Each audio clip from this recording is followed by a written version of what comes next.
Today, we're unpacking a moment from Christmas that landed far harder than many people expected. On the surface, it looked like the familiar holiday address from the monarch, calm, reassuring, and filled with gentle language meant to unify the nation.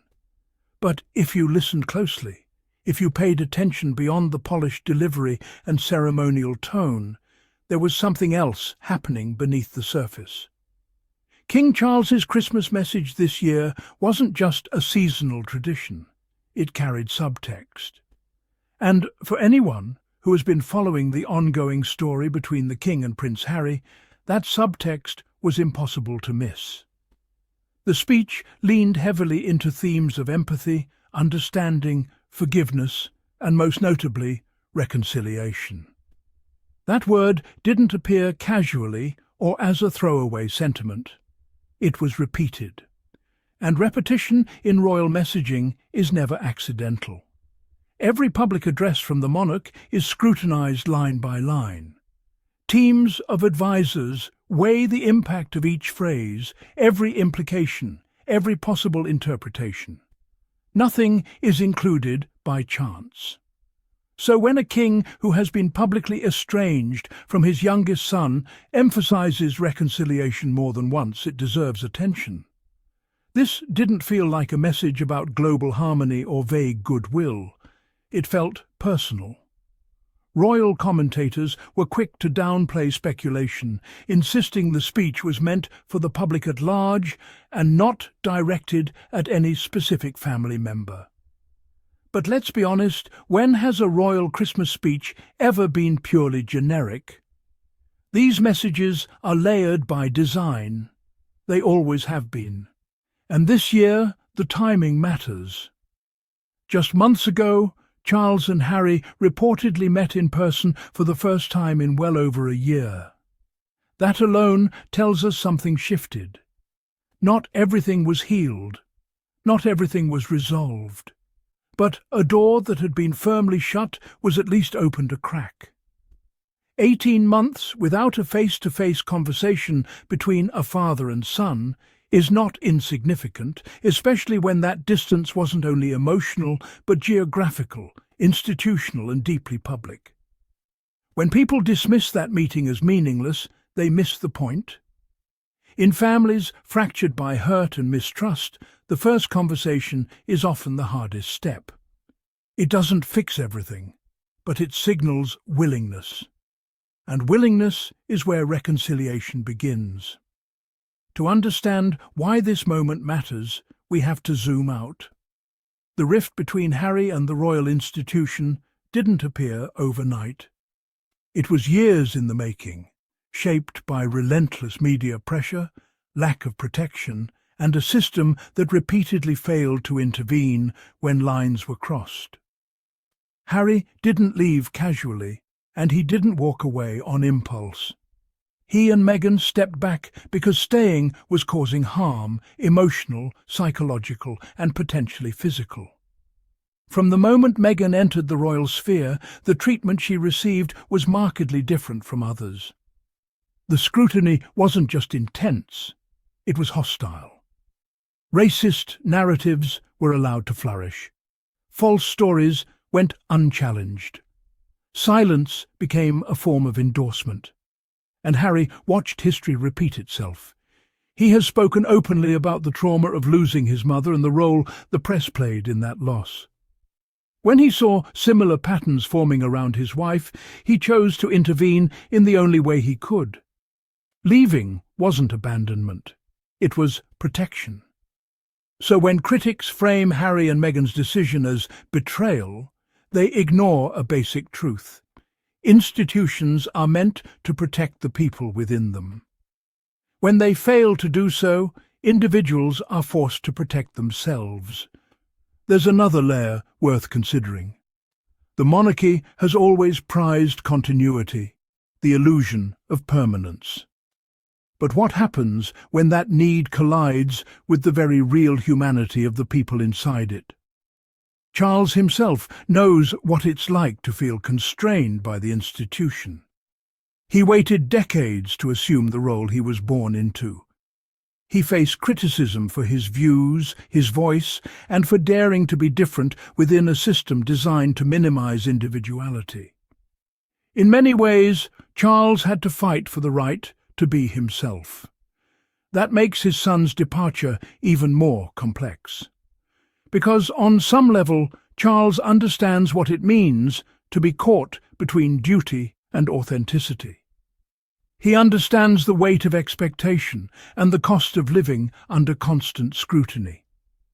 The difference is that Harry chose not to wait. He chose not to spend decades negotiating his place within a framework that wasn't built for him. And perhaps that's what makes their relationship so difficult to repair, not anger, but a fundamental difference in how they each responded to the same impossible system.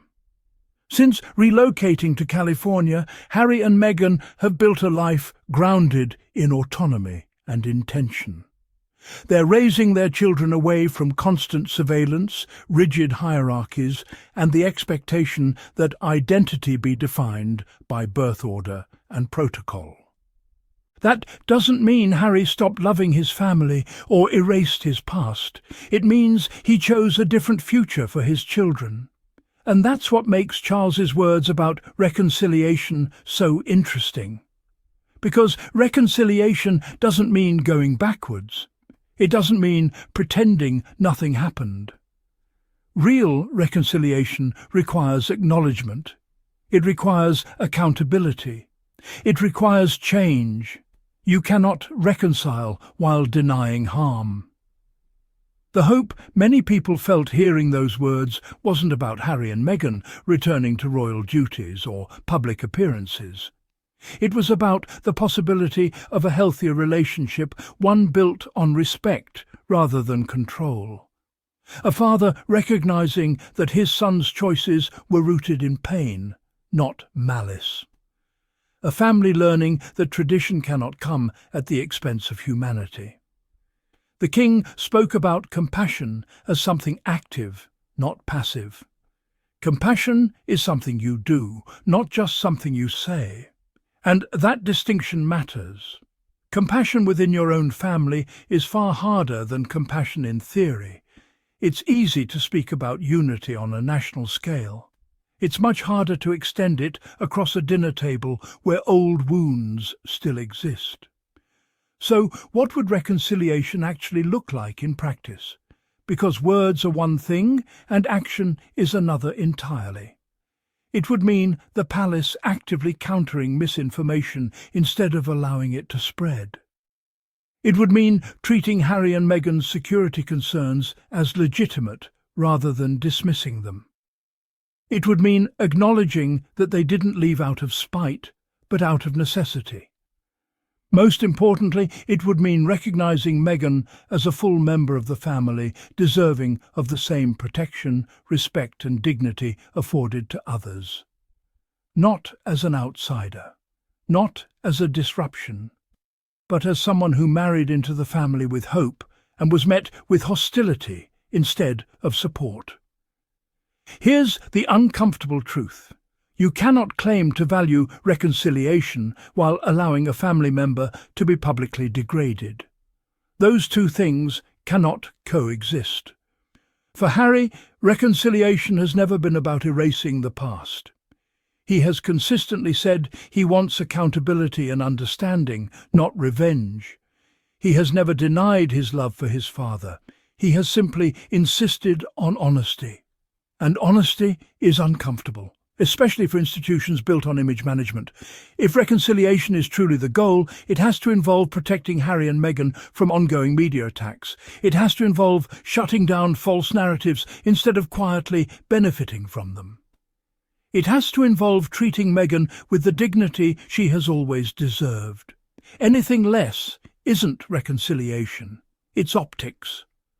The Christmas speech may not have been a formal olive branch, but it felt like a signal, a recognition that something has to change, an acknowledgement that silence and distance aren't sustainable forever. Maybe that's all it was meant to be. A reminder that healing doesn't happen all at once. It happens in moments, in carefully chosen words, in doors opened slowly. There's also a generational layer that can't be ignored. Archie and Lilibet deserve grandparents who see them as children, not symbols. They deserve relationships free from institutional baggage and inherited resentment. If reconciliation is going to mean anything, it has to be rooted in love rather than obligation. Harry and Meghan have already done the hard part. They set boundaries. They walked away from harm. They built a stable life on their own terms. The next steps, if there are to be any, don't rest with them. They rest with the institution that failed them. So when King Charles speaks of reconciliation, the real question isn't whether Harry should respond. It's whether the conditions for reconciliation are truly being created. Because reconciliation without accountability is just another performance. Still, hope matters.